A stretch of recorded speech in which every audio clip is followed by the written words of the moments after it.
In this video, we're going to look at how to use a representative sample to find out the total number of students in a population that have an April birthday.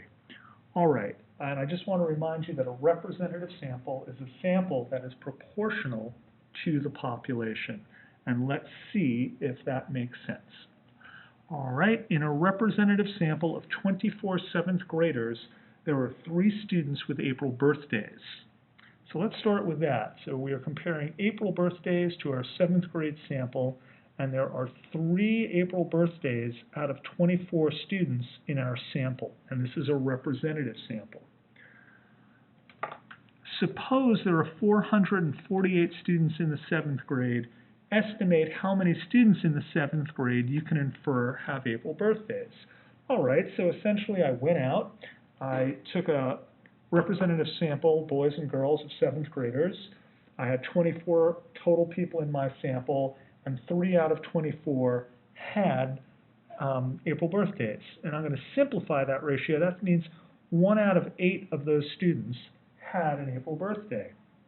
Then I'm told that there are 448 total students in the 7th grade.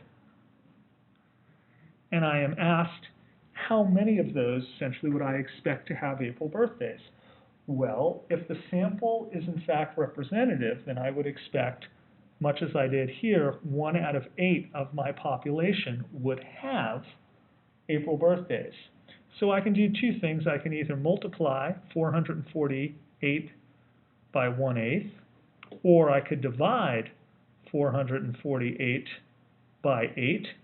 Both are the same thing, of course, they're equivalent, and if I did that, I would find out that my answer is 56.